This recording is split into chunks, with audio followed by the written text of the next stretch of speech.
Déjeme saludar a otro maestro que también es centro y blanco de críticas. Saludo a Ricardo Sevilla, columnista del diario Basta, periodista independiente. ¿Cómo estás, Ricardo? Te saludo con mucho gusto. Querido Vicente, público memorioso, estoy muy bien, muchísimas gracias. Espero que tú también. Te mando un fuerte abrazo. Y pues bueno, ha sido un fin de semana álgido. Ha habido temas por doquier, desde los conflictos allá en la Franja de Gaza, que también hay que exponer, hay que poner en la mesa de la discusión, porque no se habla aquí en los medios de comunicación supuestamente independientes, así se expresan de sí mismos los medios de comunicación corporativos, no hablan absolutamente nada sobre ese tema. Pero no solamente es ese tema que ha sido calificado de genocidio, han habido otras temáticas que tienen que ver, por ejemplo, con el tema del rescate a los mineros, esta señora que sale y hace una crítica, pero que es cabeceado por el portal de Carmen Aristegui de una forma bastante tramposa. Y bueno, temas muy interesantes que tienen que ver precisamente con esta polarización de la cual han dicho que la prensa libre es la protagonista, pero no es así, todo lo contrario. Quienes están tratando de dividir son los medios de comunicación corporativos, esos medios de comunicación que se han montado en una narrativa de derecha completamente lesiva al pueblo de México, pero bueno, pues no es un secreto, Vicente, público memorioso, que la derecha siempre ha despreciado al pueblo de México. Tampoco es un secreto que desde hace sexenios los partidos conservadores realizan acuerdos en lo oscurito para arremeter contra la nación. Ahora sabemos que los grupos conservadores son dueños de la mayoría de los medios de comunicación y los utilizan precisamente para difundir y defender sus idearios políticos. Y justo por eso, desde hace tiempo, en los medios de comunicación independientes, como aquí, como Sin Censura, como Los Datos Duros y otros lugares, nos hemos encargado de documentar que existen grupos empresariales que han formado cuadros políticos e intelectuales afines a su causa. Pero antes de respondernos cuál es la causa, esa famosa causa que defienden los empresarios, debemos plantearnos un par de preguntas iniciales. De entrada, ¿por qué México, a pesar de ser uno de los países más ricos del mundo, padece una inmensa desigualdad y una enorme pobreza?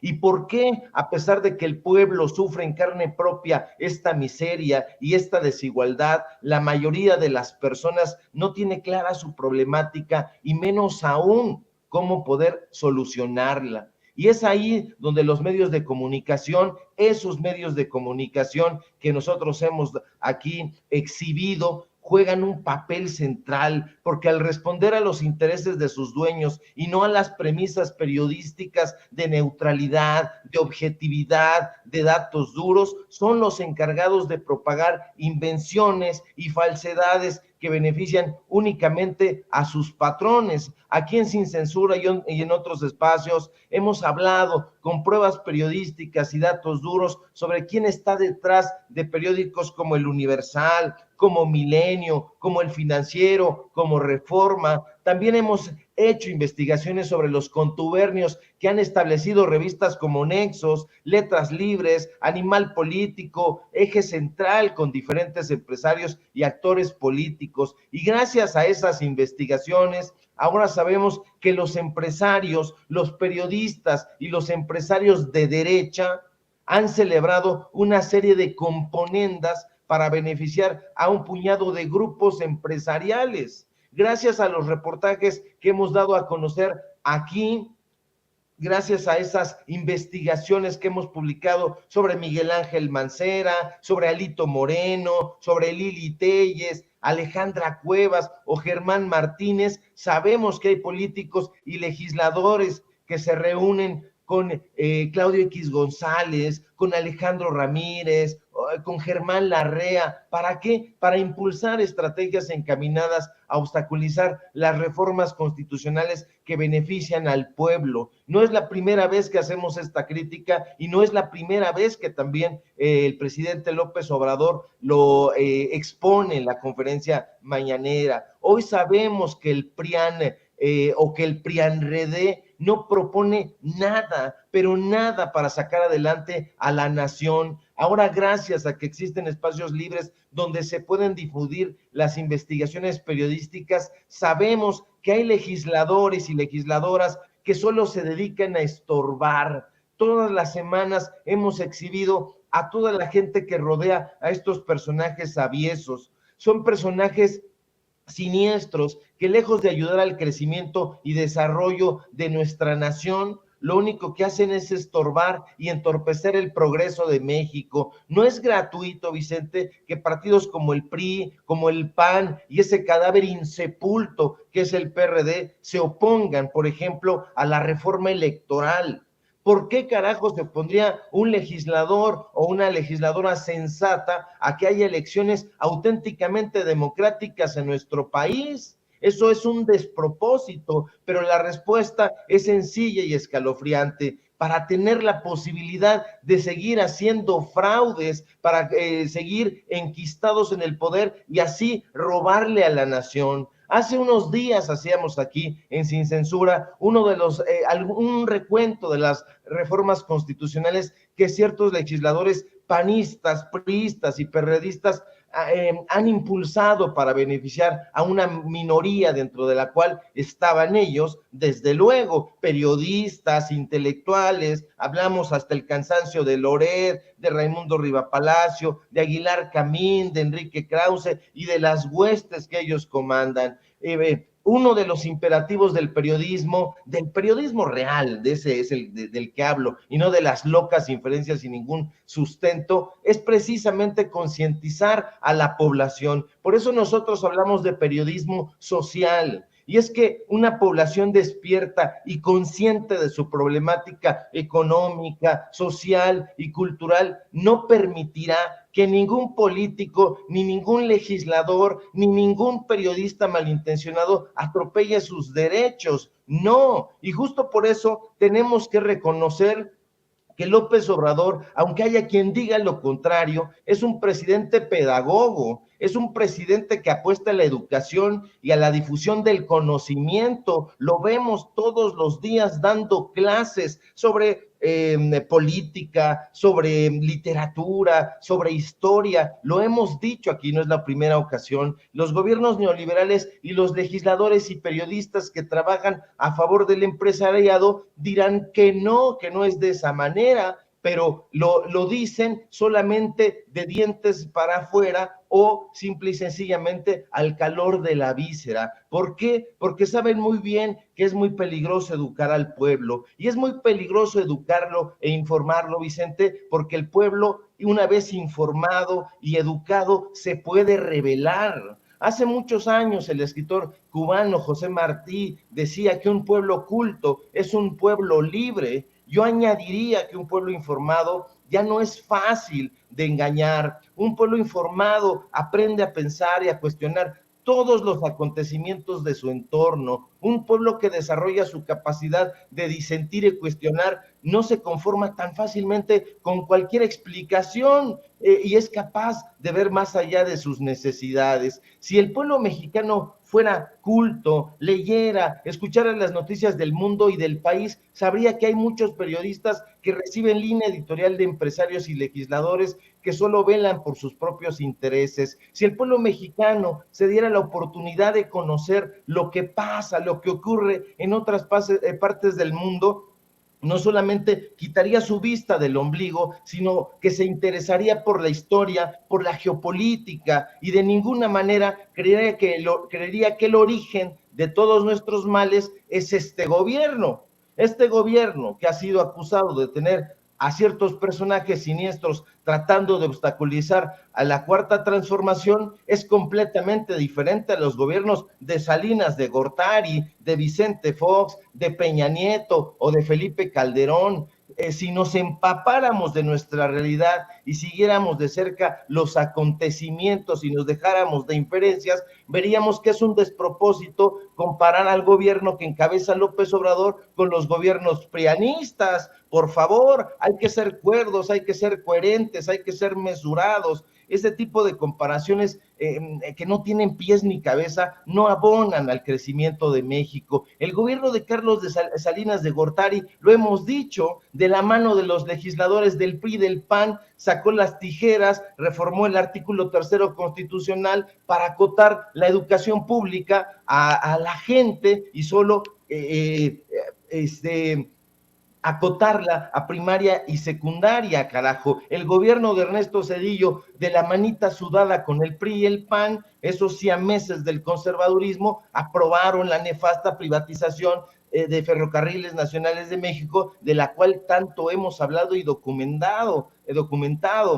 Felipe Calderón, el comandante Borolas, el licenciado en fraudes y alcoholes, que hoy tiene el cinismo y la desvergüenza de darle receta a López Obrador, dizque para gobernar, respaldó al PRI y al PAN para entregarle las pensiones de los trabajadores a sus cuates, a sus amigos, los banqueros. Esos fueron, Vicente, los gobiernos de derecha, los gobiernos que siempre han despreciado al pueblo de México. Esos son los gobiernos con los que ahora el despropósito, la derecha, las inferencias, quiere comparar al gobierno de López Obrador. No, este sexenio no tiene absolutamente nada que ver y no por víscera, por casos personales, porque ya no nos den chayote, porque estamos muy enojados, porque no nos publican aquí y allá, vamos a decir dislates. No, en su conjunto, el gobierno de la Cuarta Transformación es completamente diferente. Imagínate que yo viniera con un caso personal y dijera, no, la Cuarta Transformación se cayó porque yo salí del Seguro Social. No,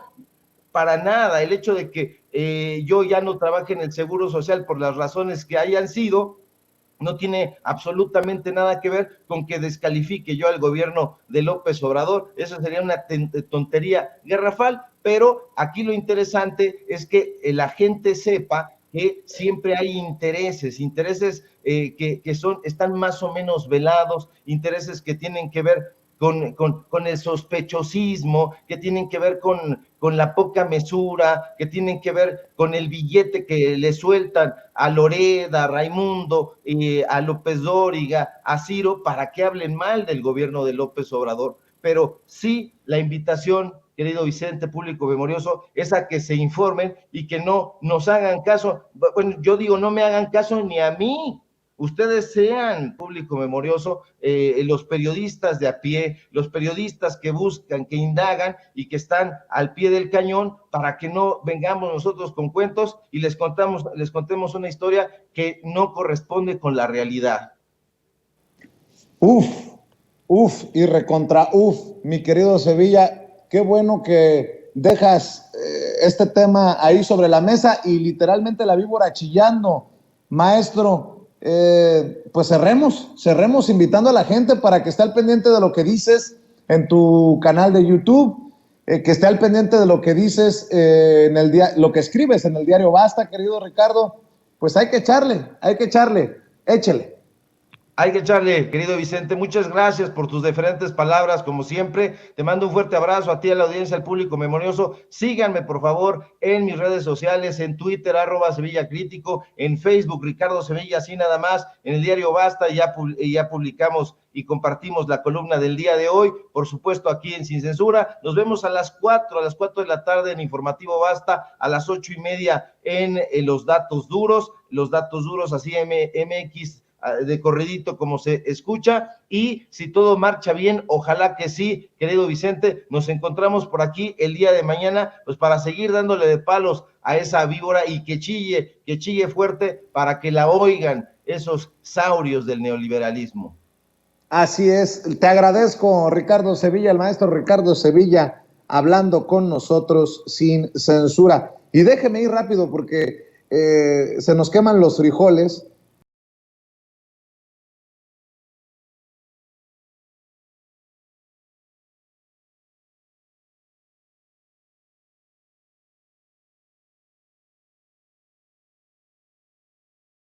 hombre libre como el viento, con el que podemos tener diferencias de opinión, pero siempre, siempre con mucho respeto. Y aquí nos expresamos todos sin censura, aunque nos agarren a veces como la pera loca de costal, mi querido Julián, a aguantar que esta independencia no es fácil de mantener. Anda la perra brava en redes y en todos lados, pero bueno, con estas noticias, hasta el uy, qué miedo, le genera agruras a la oposición. Te mando un abrazo, Julián, ¿cómo estás? Queridísimo Vicente, ¿cómo estás? Un abrazo a ti, a toda la familia de Sin Censura. La libertad es algo muy importante para quienes opinamos, querido Vicente, y al final siempre la libertad va a retribuir felicidad, va a retribuir mucho bienestar. Se impone siempre la libertad y pues nada, aquí estamos otra vez, querido Vicente, y riéndome, no se vieron las imágenes, pero entré unos minutos antes y pues casi hasta me paro a bailar, ¿eh? No se vieron las imágenes. A ver, le voy a pedir a David que nos ponga en cajas simultáneas, a ver si nos pueden ver simultáneamente. Échele, Ceci, échele, por favor. Sin albur. Uy, qué miedo, mira cómo estoy temblando. Uy, qué miedo, mira cómo estoy temblando. Tú eres más serio que yo, Julián. Yo deshaciéndome bailando, te voy a tener que dar unas clasecitas de chicochescas, mi querido Julián, pero parece broma, pero no es. No, definitivamente no. Perdone, es que como no te veo en la imagen, solo me veo a mí, no sabía, pero con mucho gusto le entramos al baile, querido Vicente. No, lo pues, que está haciendo Ricardo Anaya y también Monreal al principio, que comentaste que ya está, lo más cerca que va a estar de Palacio Nacional, yo creo que es comprando tlayudas ahí por el Zócalo.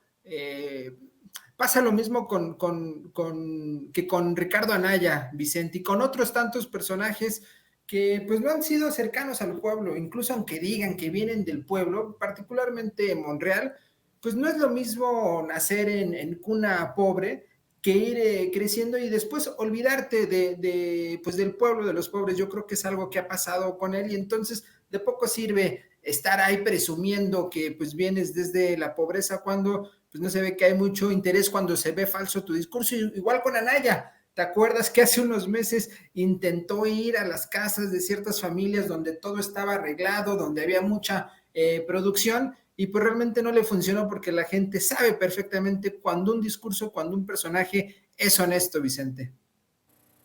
Claro, y bueno, pues en realidad la mala noticia no es de que nos burlemos de la oposición para ellos. La mala noticia es que las encuestas nos siguen dando la razón. Entre 6 y 7 de cada 10 mexicanos respalda al presidente Andrés Manuel López Obrador. Esa sí es una muy mala noticia para la oposición. Y oye, mi querido Julián, hay un video que la oposición, y grábenme muchachos, hay un video que la oposición ha estado utilizando mucho, declaraciones muy fuertes de una señora que critica al presidente. Y hoy el presidente le ha dado respuesta, y ha dado una respuesta muy humana, y muy profunda y muy honesta sobre estas críticas de una de las madres de los mineros que siguen atrapados en la mina allá en Coahuila. Tiene las declaraciones de esta señora, ¿no, Ceci? Por favor, écheme las declaraciones de la señora que fueron durísimas al presidente con todo, y que han retomado desde la oposición, y que a la señora a la que hoy el presidente le hace le brinda una respuesta muy, muy humana. Señor presidente, le agradezco su visita que vino a hacer a esta área donde está ahorita el dolor Le agradezco que haya venido a tomarse la foto con mi dolor de mi familia y el dolor de cada uno de los que estamos aquí. Gracias, espero y sus fotografías le sirvan para su política. Gracias, muchas gracias por el grandísimo visita que nos vino a hacer. Se lo agradezco. Y el presidente hoy en la mañanera respondió esto de el servicio público. Creo que es fuerte y para el análisis. Así lo dijo el presidente. No, todos tienen fe. Nadie está pensando en otra cosa más que en el rescate. Es que tienen mucha fe. Nos explicaban de que cuando se trabajan esas minas, los mismos mineros hacen como huecos o refugios y eso es lo que se está pensando. Entonces, hacer lo más rápido posible la extracción, el desagüe y para poder entrar. Ya es todo. Para que ya puedan entrar los rescatistas. Nos decían que 1.20, ¿sí? Pues está avanzando bastante. No 20. Las familias lo que pues están, pues ya usted imaginan, muy dolidas, tristes, preocupadas y también pues llenas de sentimiento, ¿no? Hay que comprenderlas, abrazarlas, quererlas, que una familia, una señora me dijo algo, sí, yo no lo tomo a mal. Cuando uno es servidor público, y hace las cosas pensando en los demás, cuando no se tiene problema de conciencia, se puede y además se debe pensar siempre en pagar una cuota de humillación. Qué fuerte declaración del presidente Andrés Manuel López Obrador, y creo que nos puede dar una idea de muchos de sus dichos y de sus hechos. Mi querido Julián Atilano, ¿tú qué piensas? Sí, mira, hay varios puntos sobre este tema, querido Vicente. El primero es que definitivamente, pues cualquier familiar, como bien dice el presidente, incluso pues uno se pone en los zapatos de las personas, los familiares de estos pues 10 mineros que están ahí, sería tremendamente triste, no hay ni siquiera una descripción para describir las emociones que están sintiendo. Que se haya enojado esta señora es legítimo, que la oposición use ese enojo es mezquino. Sin embargo, el presidente fue y se está tratando de resolver el problema de forma inmediata, sacar toda el agua de manera inmediata. Hay un despliegue de protección civil de los militares, más de 500 personas, varias decenas de medios de transporte ahí sacando el agua. Hay mucho trabajo el que se está haciendo. Y por otro lado también, y esto sobre todo es algo que quisiera poner sobre la mesa, Vicente, es que más allá de la indignación o más allá de la empatía que tengamos con estas familias y del trabajo que está haciendo el gobierno federal, la fiscalía también ya está entrando. Ojalá que en este caso la fiscalía actúe de forma rápida, porque nuevamente no es la primera vez que sucede algo así en México. No, la responsabilidad no es de los mineros. Por ahí se ha querido mencionar que los mineros abrieron un espacio donde estaba el agua y por eso entró, y entonces la responsabilidad es de los mineros. No, la responsabilidad totalmente es de los concesionarios, es de las mineras. Una minera que abrió en 2003 con Vicente Fox, y que por ahí he leído que hay un problema con el registro. La concesión primero la tenía una minera, después pasó a otro nombre. Hay que analizar qué exactamente sucedió. Hay que ver también cómo está el seguro, cómo está la seguridad social de estos mineros, si se les ha estado pagando, si se les pagó. Es decir, analizar todo, absolutamente todo, desde los contratos hasta las condiciones de salud y laborales de estos mineros, a la par que el gobierno federal está tratando de resolver de forma inmediata este problema. Me hubiera gustado, Vicente, que cuando fue lo de pasta de conchos, estos panistas hubieran ido a resolver, hubieran hecho hasta lo imposible por sacar a los mineros. Ahora se está haciendo, y tal vez se va a escuchar un poco crudo lo que voy a decir. Yo espero con todo mi corazón que salgan vivos, pero si por algún motivo no es así, al menos que las familias vean a sus familiares. Yo creo que van a salir vivos, pero repito, si no es así, que las familias tengan a sus familiares, cosa que no ha ocurrido en otros momentos, y es algo que se está haciendo. Y nuevamente el presidente el fin de semana fue, y pues se respetan los comentarios de los familiares, es entendible, pues, ¿no? Pero es absolutamente mezquina y la actitud de la oposición de tratar de nuevamente embarrar y golpear con algo tan delicado como es la vida humana, de un problema que generaron ellos. Y recordemos, Vicente, en este sexenio no se ha dado ninguna concesión a estas mineras. Sí es, y dos declaraciones para cerrar, mi querido Julián. Francia Márquez, qué emocionante ver a Francia Márquez, mujer de color de piel negra, y mando un saludo a la comunidad afromexicana, que seguramente sigue de cerca el proceso también por allá en Colombia. La juramentación como vicepresidenta de Colombia, a mí en lo particular me conmovió.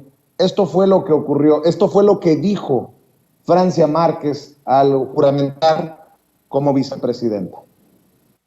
Cumplir fiel y lealmente con los deberes que el cargo de vicepresidente de la República os impone de acuerdo con la Constitución y las leyes. Juro a Dios y al pueblo cumplir fielmente la Constitución y las leyes de Colombia. También juro ante mis ancestros y ancestras, hasta que la dignidad se haga costumbre. Hasta que la dignidad se haga costumbre en su juramentación. Y esto fue lo que dijo el presidente Andrés Manuel López Obrador, precisamente sobre el proceso histórico que está viviendo Colombia, y que ayer vivió un momento climático con oficialmente asumir los cargos por parte de Gustavo Petro y de Francia Márquez.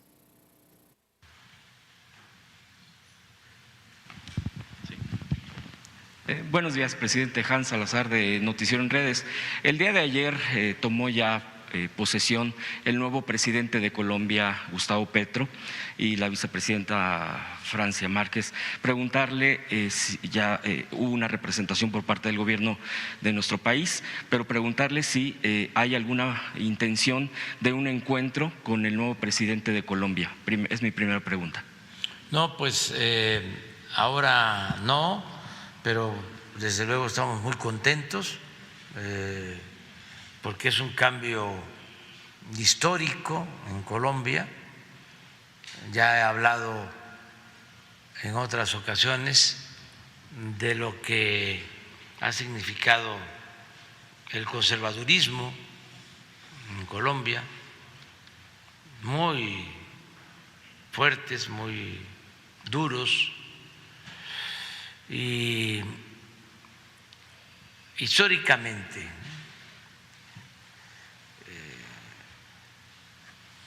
han impedido que se den los cambios que se requieren en Colombia.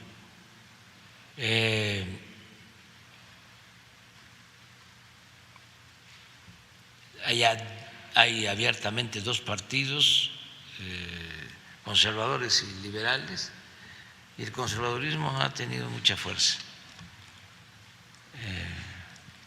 Vargas Vila decía de que habían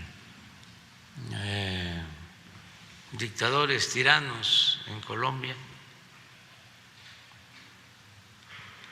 que mojaban el puñal en agua bendita antes de clavarlo por la espalda. Pues así también hay que decirlo con todas sus letras, los conservadores en México también están listos para clavar la daga por la espalda, bañada en agua bendita. Mi querido Julián, proceso histórico en Colombia y el presidente cada vez más definido, creo yo, es mi opinión, un líder regional. Me encanta la posición que toma nuestro presidente López Obrador, Vicente, porque al principio, incluso las críticas eran sobre la política internacional del presidente, dirigidas a no sabe inglés, no conoce el mundo, es alguien parroquial, y ahora, como bien dices, lo vemos como líder de Latinoamérica, líder de la región, y no es que de un día a otro se levante y diga, soy líder de la región, al contrario, son los pueblos, son los gobiernos de la región quienes le están dando esa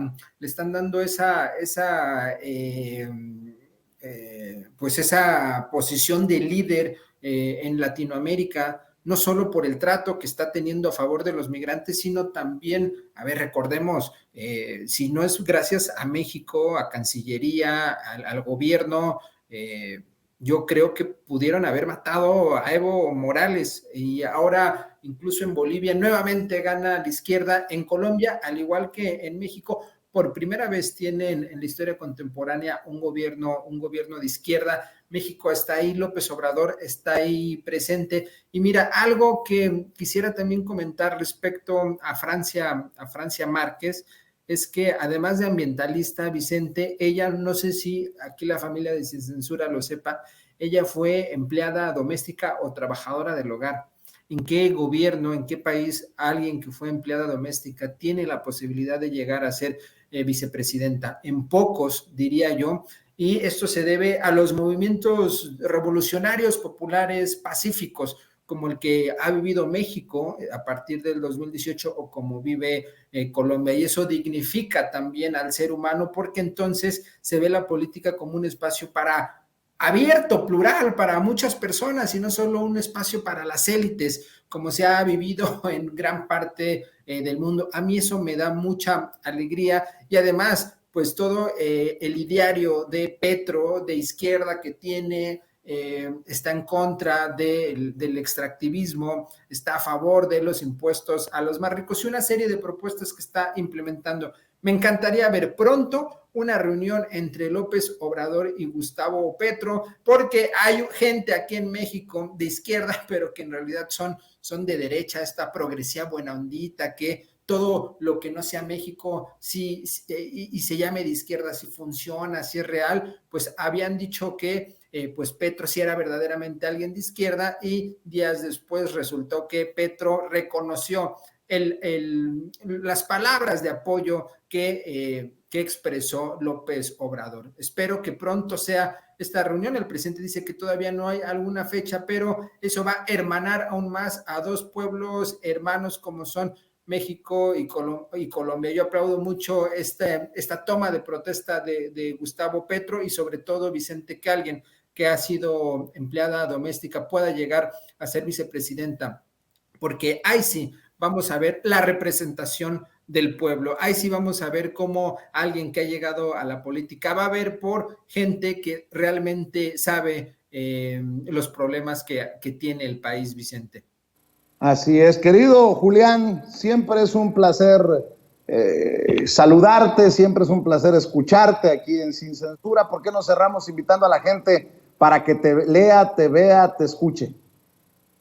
Pues muchas gracias, Vicente, y también invito a que vean estas grandes entrevistas que has hecho recientemente a las corcholatas, no les gusta que se les llame así, a Noroña, a la jefa de gobierno Claudia Sheinbaum, incluso a Monreal. Me parece que hay cosas ahí interesantes que podemos escuchar. A mí ya nada más me falta ver la de la jefa, las otras dos ya me las eché este fin de semana. Y pues nada, Vicente, me pueden seguir en @JulianAtilano en Twitter y los jueves en Señal Tlatelolco a las 9 de la noche en YouTube. Y como siempre, un gusto estar participando aquí en Sin Censura. Te mando un abrazo, muchas gracias, Julián Atilano, sociólogo, miembro de esta familia Sin Censura, hablando sin pelos en la lengua.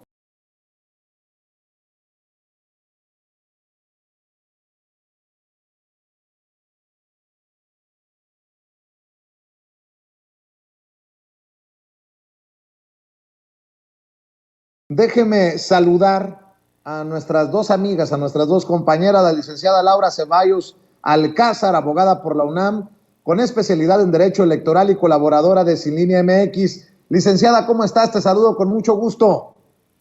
Vicente, muy buenos días, feliz lunes, feliz inicio de semana y saludos a todos los compañeros aquí en el chat, a mi comadrita Lina, a Ceci, a don David y a todos por ahí. Muchas gracias.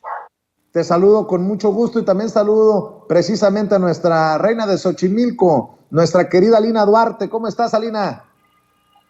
Hola, ¿qué tal, Vicente? Saludos a ti, a Laura, a Ceci, a todo el equipo y al auditorio de Sin Censura. A ver, Alina, déjame iniciar contigo precisamente. ¿Cómo ves el proceso histórico colombiano? A mí me erizó la piel escuchar la juramentación de Francia Márquez y de ver cómo el pueblo colombiano sale a abrazar este proceso de transformación, así como en nuestro país, Alina. Mira, Vicente, yo estoy muy, muy feliz, con muchísima esperanza, aunque no es mi país. Definitivamente cuando hay una victoria en el continente de estas magnitudes, es imposible no sentirse aludido, especialmente con una campaña que le ha apostado a la reconciliación, a la integración, pero sobre todo a poner en primera línea, así con México dicen primero los pobres, pues Francia Márquez y Gustavo Petro han hablado del gobierno de los y las nadies, sobre todo haciendo referencia a este discurso, a este poema de Eduardo Galeano que le sugiere a la audiencia después de ver Sin Censura, vaya, busque, habla de estos históricamente excluidos de la sociedad y al final concluye, dice, en unas partes dicen las y los nadies, ¿no? Que no hablan idiomas sino dialectos, que no hacen cultura sino folclor, y al final muy fuerte cierra diciendo que valen menos que la bala que los mata, ¿no? Es muy fuerte saber que ese ha sido el discurso con el cual ha ganado el pacto histórico, y yo he sido muy insistente en que no se trata solo de la victoria de Gustavo Petro ni solo la victoria de Francia Márquez, sino ha sido una confluencia, a diferencia de muchos gobiernos, incluso aquí en México, gobiernos progresistas que han llegado con alianzas de carácter electoral. Colombia llega con una alianza entre movimientos sociales, organizaciones, activistas, sobre todo pensando en que vienen de un proceso fallido del 2016, la firma de los diálogos de paz, que no lograron al final materializarse en eso, en una paz. Al contrario, ha habido desde entonces, desde el 2016, más de 300 masacres, más de 300 personas asesinadas oficialmente que fueron firmantes de estos acuerdos.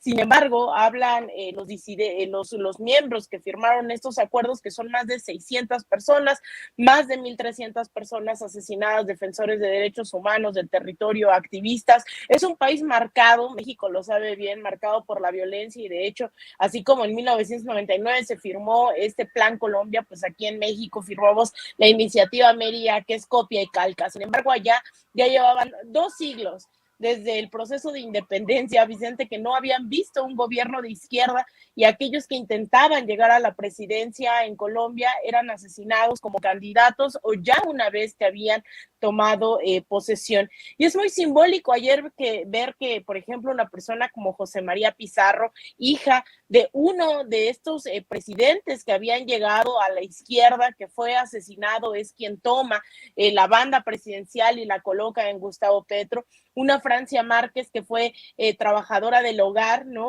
Que se dedicó a la minería tradicional, más en lo local, pues, ¿no? Sin este gran extractivismo ahí en el Cauca, de donde ella es, en Suárez, una mujer que ha sido reconocida por incluso liderar un movimiento de mujeres afrocolombianas que en su momento marchó desde el municipio de Suárez hasta Bogotá, exigiendo la restitución de sus tierras, que se les diera su propiedad ancestral, y que también fue reconocida incluso por el premio Goldman en 2019, si no me equivoco, que es equivalente a un premio Nobel del Medio Ambiente. Francia Márquez es una mujer admirable, de una humildad tremenda. Cuando fuimos a la primera vuelta tuvimos la oportunidad de entrevistarla, de una sencillez, la verdad, bárbara, ¿no? Que te la transmite inmediatamente. Y Gustavo Petro tiene un perfil que, si bien se le ha insistido en que ha sido guerrillero, cuando uno lee su libro, Una vida, muchas vidas, lo que él narra es que sí formó parte del movimiento 19 de abril, el M19, pero que los principios que buscaban no era salir y asesinar gente como se hizo esta campaña, sino la transformación de Colombia a través, pues sí, de las armas, ¿no? Que fue la revolución en México, que han sido las grandes revoluciones en vista de que las grandes oligarquías terratenientes pues no soltaban el control de Colombia, y él se decide unir a los 18 años, una vez que estudia economía. Sin embargo, lo encarcelan, lo torturan, sale de la cárcel, él comienza su vida como activista, él firma los acuerdos de paz con el M19 en 1991, y después empieza como congresista, como alcalde de Bogotá, como senador, y ya es la tercera vez que compite por la presidencia. Sin embargo, ahora no lo hace solo con su movimiento, con la Colombia Humana, ahora lo hace con una mujer muy poderosa como Francia Márquez, y es por eso que en este contexto a mí me alegra mucho ver no solamente la toma de posición, sino ver a gente, ¿no? A los afrocolombianos, a los pobres, a las lideresas, a todo ese grupo que siempre estuvo olvidado en esa Colombia profunda, estar tan feliz, al borde de las lágrimas el día de ayer ahí en la Plaza Bolívar en Bogotá.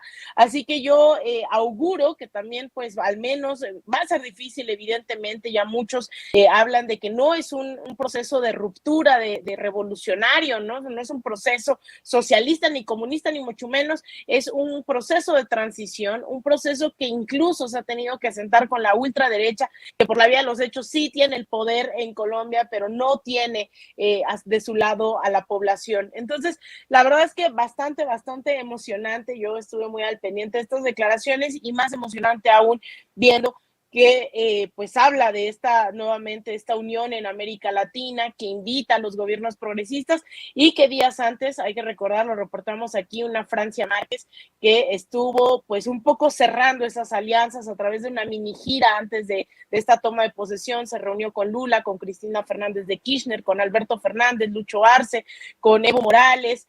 Incluso también tuvo una reunión de Zoom con Claudia Sheinbaum, también hay que ponerlo ahí en la lista, ¿no? Fueron varios encuentros con quien ella consideraba también estos referentes de izquierda en América Latina, y pues ya lo escuchamos hoy al presidente López Obrador decir nuevamente que está muy alegre, ¿no? Con esta victoria, que está invitado cuando pueda Petro venir, pues tendrá las puertas abiertas en este país. Así que no solo habla de una nueva etapa para América Latina, para Colombia, sino también para América Latina, una vez que el país que había sido clave para Estados Unidos, incluso, ¿no?, tratado como una colonia con 7 bases militares, pues ahora vira a la izquierda. Así que ya nada más falta Brasil para decir que ya hay un continente casi en su totalidad vestido de rojo.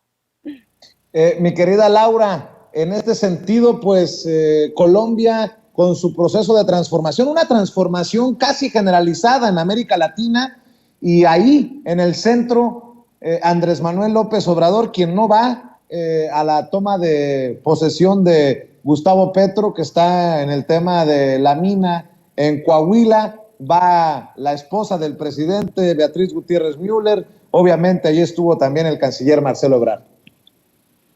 La verdad es que sí. Bueno, quiero decirle a Lina que su artículo está sensacional, que lo tuve que promover ahorita yo en mi programa, porque de verdad que sí es una crónica muy rica de las dos vueltas, pero sobre todo de una construcción de una nueva Colombia. A mí también me emociona muchísimo porque vemos a un hombre del pueblo y a una mujer del pueblo que pues justamente en rechazo de todos estos establishments y a todos estos cánones en donde la gente que gobierna tiene que provenir con el visto bueno de un país de cuyo nombre no queremos hablar ahorita, pero que empieza con Estados y termina con Unidos, la gente hoy se siente, pues se ve a sí misma en esta cambio de hacer en Colombia. Hoy los y las nadie son Francia Márquez y Gustavo Petro, y de ahí no creo que haya algo que objetar. A mí me da mucha alegría, me brinco de alegría de saber que sí, cada vez son más los países, o más bien, cada vez son menos los países que no pertenecen a esta ola de progreso, de defensa de su soberanía, de defensa de su población.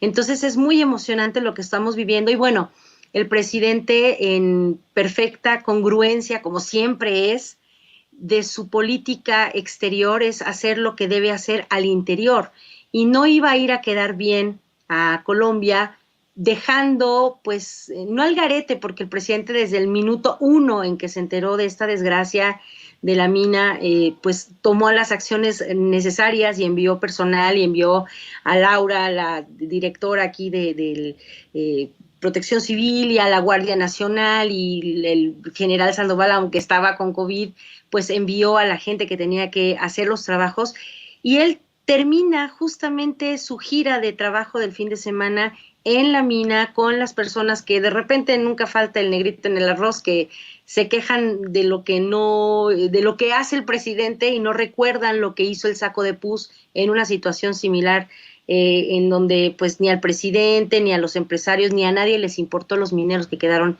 sepultados en pasta de conchos. Entonces el presidente, pues en un actuar congruente, envía como emisaria a la doctora Beatriz Gutiérrez, que además, bueno, mujer de lujo, la dama de lujo que fue a representarlo en lo personal, y en lo diplomático, pues a un Marcelo Ebrard que hace un trabajo extraordinario como representante de nuestra nación con los diferentes pueblos del mundo. Así que yo también estoy contenta de una toma de protesta que pone a los y a las nadie en el lugar que siempre ha tenido cada pueblo soberano, y que le han arrebatado sistemáticamente quienes dirigían antes al mundo. Y hoy es la gente, hoy son las mujeres, son los indígenas, son los afromexicanos, afrocolombianos, la gente afro que de repente hasta no tenía identidad. Y hoy nos da mucho gusto ver un cambio de pensamiento en el mundo, en la patria grande. Así que felicidades, Colombia, qué bien lo han estado haciendo. Así es. Oye, Alina, sé que tienes compromiso también, tienes que salir corriendo, pero antes de que te vayas, pues la corresponsal de Proceso, Dalila Escobar, le recrimina, por decirlo de alguna manera, al presidente Andrés Manuel López Obrador el tema de los decretos. El presidente dice que hay que cumplirle, hay que entregarle cuentas al pueblo, luego de que el presidente asumiera responsabilidades y hablara de decretos para que la Guardia Nacional ya forme parte de la Secretaría de la Defensa Nacional, entre otros temas, Alina. Pues mira, Vicente, yo creo que va a ser el tema más controversial todavía de la administración, entre otros, ¿no?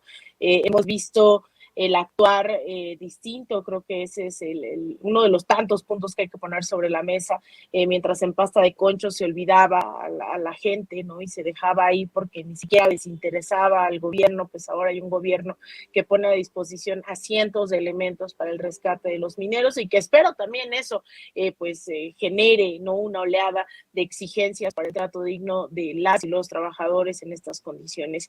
Hemos visto un gobierno que ha redistribuido las riquezas del gobierno gobierno a través de programas sociales que no existían y que ahora incluso están elevados a rango constitucional. Y hemos visto también a un gobierno que ha estado pues metido en la misma, en las mismas estructuras, pues, que así decirlo, que han tenido que enfrentarse otros gobiernos de la región, toda vez que llevamos 500 años siendo tratados como colonias, ¿no? Que hemos sido víctimas del saqueo y cuando nuestras naciones se quieren desarrollar, cuando quieren no depender de potencias extranjeras, ¿no? Vienen los golpes de Estado, las desestabilizaciones y vienen gobiernos impuestos. Y ese es el caso con el tema del desarrollo y la infraestructura dentro de la península y los grandes megaproyectos que al final creen que México puede transitar hacia una economía independiente de la noche a la mañana y olvidarnos de esta dependencia estructural con otros países. Y eso es el Tren Maya, y ahí hay que situarlo con el hecho de tener en el olvido a las comunidades por ser indígenas, por ser rurales, por ser lo que sea, simplemente robarles su territorio, extraer de ellos lo que se requiera y dejarles sumidos en la pobreza. Entonces, yo creo que cuando se pregunta esto, se olvida mucho a las comunidades que dijeron sí al Tren Maya, a las que sí se les consultó. Hubo otras tantas que dijeron que no, se hicieron las consultas, todavía había ahí duda de la legitimidad o no de las mismas. Sin embargo, creo que hay mucho egoísmo y a veces se olvida, ¿no? Esta argumentación totalmente colonial para decir quién sí y quién no merece ese acceso al desarrollo. Y por otro lado, pues lo habíamos hablado aquí, Vicente, aquella ocasión, decir que hay que estar muy al pendientes también de las consecuencias que traen estos megaproyectos. Si dentro de nuestros barrios, colonias, en la Ciudad de México, en Xochimilco, ese es el gran tema, ¿no? Cuando se quiso instaurar un Walmart y la gente de ahí dijimos no, pues al final se instaló un Chedraui y quienes pagaron las consecuencias fueron las pequeñas tienditas de alrededor que terminaron trabajando para el Chedraui allí en Santiago Tepalcatlalpan. Eso generan los proyectos cuando no se tiene cuidado sobre las implicaciones que esto va a tener. Yo creo que el gobierno ante estos debates se ha enfrentado a ver qué va a pasar con las comunidades, ¿no? Cómo se van a hacer sustentables el desarrollo, pero también cómo estas riquezas que va a generar este desarrollo puede trasladarse en la construcción de escuelas, de hospitales, porque también esas comunidades merecen eso.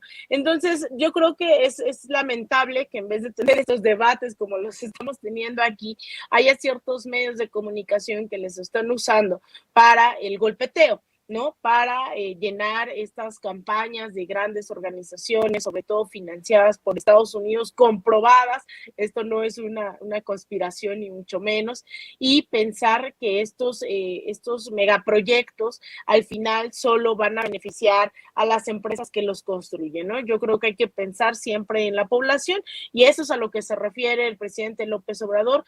Tenemos una deuda histórica con los pueblos originarios, tenemos una carencia, ¿no? En términos de vías de comunicación, en términos de desarrollo dentro de estas comunidades, y creo que tenemos que seguir dan los adelantos semanalmente, yo creo que tenemos que seguir pensando en cómo vamos a darle seguimiento una vez que se termine este Tren Maya para que las comunidades también no tengan que decidir entre sumergirse en la lógica turística y respetar los usos y costumbres que ellos y ellas tienen. Así que pues hay muchos debates ahí, sin embargo a mí me alegra que también hoy se esté pensando en cómo incluir a estas comunidades a los grandes debates del México del siglo XXI. Así es. Oye, Alina, sé que tienes que salir corriendo, ¿por qué no cierras invitando a la gente a tus trincheras? Muchas gracias, Vicente. Yo los invito a que me sigan en Twitter, en @AlinaDuarte_, en Instagram _AlinaDuarte, en Facebook.com/Alina Duarte Periodista. Ahí están todos el artículo que comenta Laura. Te agradezco también haberlo difundido para el Council on Hemispheric Affairs. Es una especie de think tank en Washington.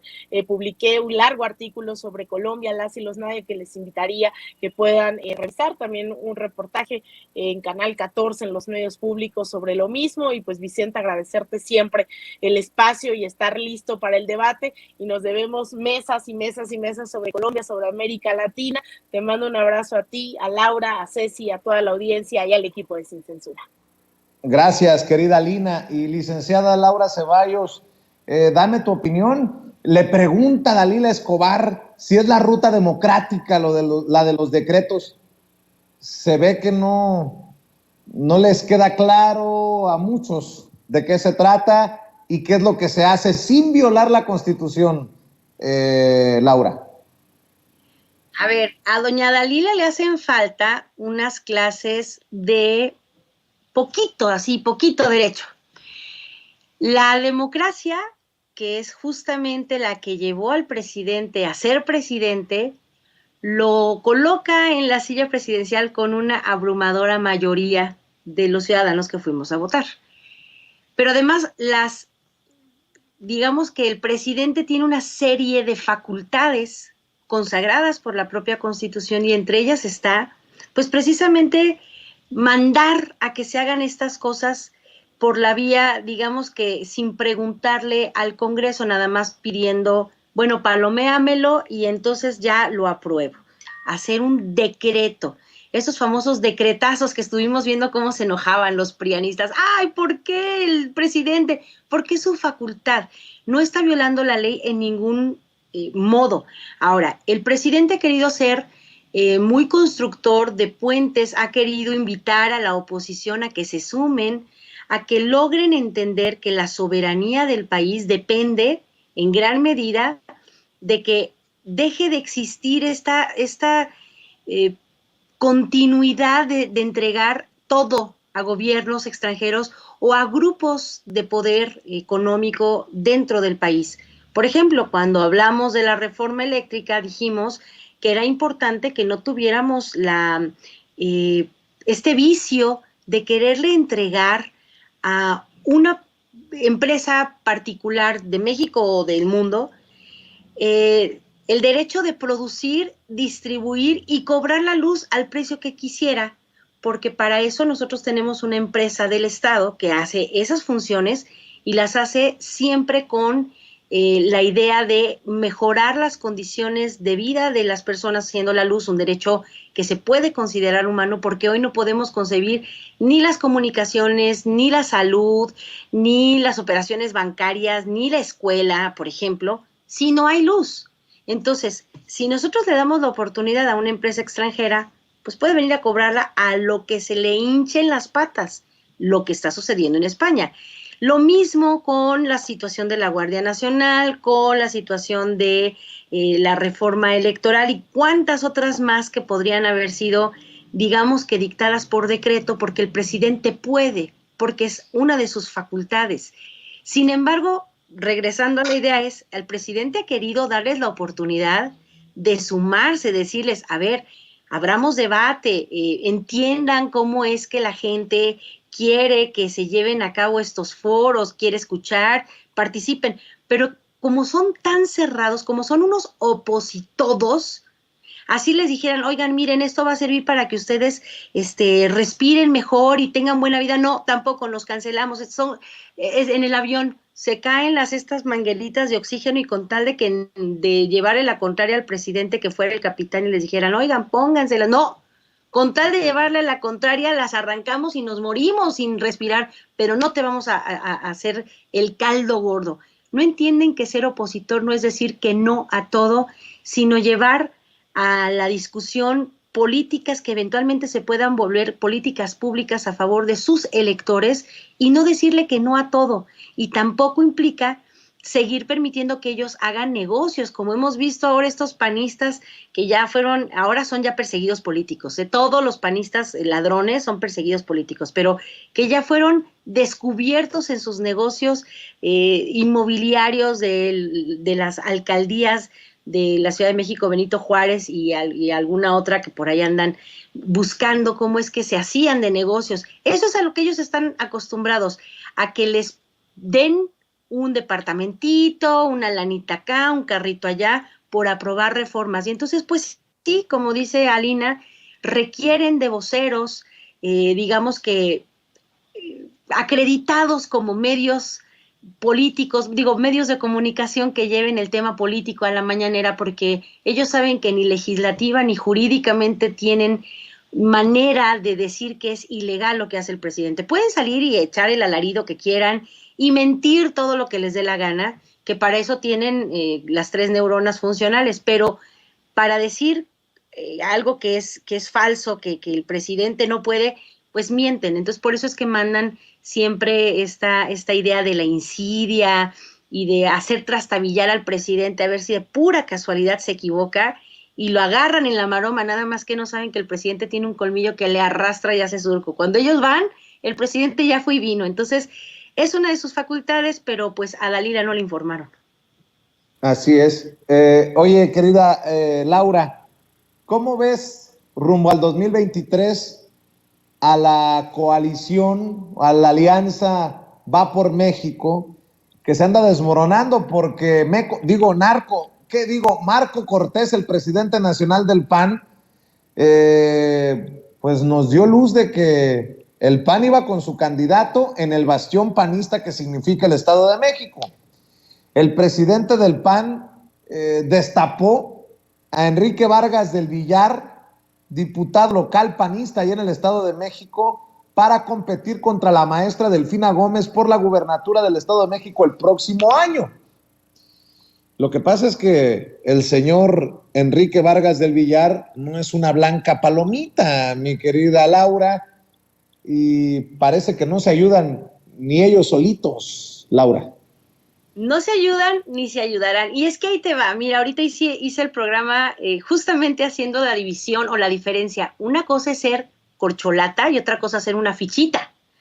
Y entonces, bueno, a Delfina la acusan de un robo descarado del dinero. A ver, tanto el dictamen del INE como la primera resolución de la sala regional y luego la confirmación de la sala especializada concluyen que si bien Morena, cuando estaba conformándose, no hizo claramente la señalización de a dónde fue a parar cada uno de los pesos y centavos que los trabajadores del municipio de Texcoco como donaron o fueron o entregaron, para no utilizar la palabra donación, entregaron al proyecto para el sostenimiento de la primera campaña y de pues los primeros momentos del partido, que si bien no fue clara la contabilidad, por así llamarlo, a la hora de decir en qué estaba cada centavo, tampoco pudieron comprobar, porque no fue así, que ningún peso ni ningún centavo hubiera sido desviado para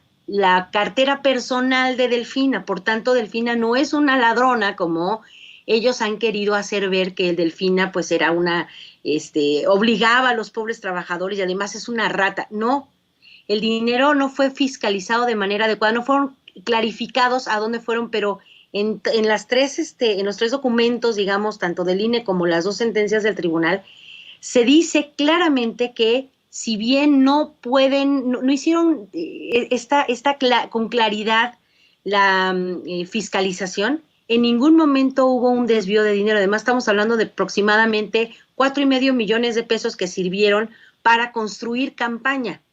Entonces, una cosa es ser corcholata, que es Delfina, y estos 4.5 millones de pesos, y otra cosa es ser una fichita, como este hombre que tiene un prontuario criminal y pues una serie de propiedades, más que, bueno, yo creo que sí son como el nopal, tiene un montón de propiedades, pero además son propiedades y son bienes económicos que no se ajustan a lo que él reporta como ganancias anuales, tanto como político como en materia de bienes raíces, ni con una agencia de publicidad que dice que tiene. O sea, no tiene nada que ver lo que dice que gana con lo que dice que tiene. Y por otro lado, pues también su récord criminal, en donde pues se demuestra con una ficha signalética que ha ingresado a la cárcel, que tiene denuncias por violencia de su tía, de un amigo, de un colaborador. Vaya, una cosa entonces, repito, es ser una corcholata y otra cosa es ser una fichita. Y este sujeto pues es nada más la viva imagen de los personajes que componen las filas del PRIAN-RD. Primero salieron, le aplaudieron y cuando se dieron cuenta del bicharrajo que es en realidad, recularon, pero pues ya Marquito no le da para recular mucho. Y entonces, pues ahora el Vapor México se espanta de un hombre con un prontuario criminal de este calibre porque se parece mucho al que ellos mismos tienen. Entonces, no tienen con qué, de verdad, me da tristeza porque tienen un par de candidatas que le quieren hacer sombra a Delfina, una colaboradora actual del PRI y una exlegisladora panista, pero que no logran un peso específico que de alguna manera logre romper esta inercia en donde la candidata de Morena pues ganó en la primera ocasión que contendió, pero bueno, robaron el voto igual que Andrés Manuel López Obrador, y que la gente sabe que tiene un trabajo pues que es probado, y de rata no tiene nada. Ahí están las sentencias del tribunal, ahí está toda la relación de hechos en donde se confirma que no hay un peso que exigirle a Delfina. Y como dijo el presidente, que vayan a ver su casa, sus bienes, no corresponden a una ladrona de millones de pesos, sino a una mujer que ha trabajado toda su vida y que es honesta, y que por eso es que se ganó la confianza de la gente del propio Estado de México para ponerla como una de las tres una de las tres personas que fueron propuestas para ser candidatos. Y bueno, pues se le ganó a Higinio Martínez y a Horacio Duarte, porque tiene una probidad y una trayectoria de trabajo con la gente que la coloca en ese estado. Mi querida Laura Ceballos, ¿por qué no cerramos invitando a la gente para que te lea, para que te vea, para que te escuche, para que te siga, querida Laura? Pues bueno, yo estoy en Sin Línea MX todos los días a las 11 de la mañana en Las Cartas sobre la Mesa, así se llama el programa. Tenemos generalmente análisis que tienen que ver con el tema de política y electoral, que es en el mundo en el que a mí me gusta moverme. Y también fíjate que he estado escribiendo ya algunos meses atrás, siempre se me olvida, en Políticos al Desnudo con el maestro José García. Entonces ahí están también mis columnas que me publican los miércoles o jueves, dependiendo. Y bueno, también mis participaciones en Sin Línea MX, en el portal que tenemos y que también les invitamos a que conozcan, porque está bien bonito. Y pues nada, en Twitter soy @CeballosLaura y en Facebook Laura Ceballos, para quienes gusten acompañarme. Y muchas gracias, Vicente, por este espacio padrísimo que comparto contigo y con Alina todos los lunes. Gracias, querida licenciada, la licenciada Laura Ceballos Alcázar, hablando sin censura. Amigos, amigas, regresamos en breve, pero mientras seguimos hablando sin pelos en la lengua, sin censura, usted puede suscribirse a nuestros 3 principales canales en YouTube. Sin Censura Media, en donde tenemos más de 1.600.000 suscriptores, Sin Censura TV, en donde tenemos más de 1 millón de suscriptores, y en Sin Censura Presenta, en donde queremos llegar muy pronto a los 100,000 suscriptores. Si usted ya está inscrito en Sin Censura Media, suscríbase en Sin Censura TV. Si ya está suscrito en Sin Censura TV y Sin Censura Media, suscríbase a Sin Censura Presenta. Recuerde que es gratis, no tiene que sacar un solo centavo de su bolsillo para apoyarnos. Dele clic en la campanita para que los señores y señoras de YouTube envíen las notificaciones cuando estemos transmitiendo en vivo y en directo o estemos subiendo videos. También nos puede seguir en Twitter en @Vicente Serrano y hasta en Instagram. Ojo, también estamos en Instagram. Son nuestras redes sociales y con el apoyo de ustedes seguimos creciendo, porque con ustedes todo, sin ustedes nada.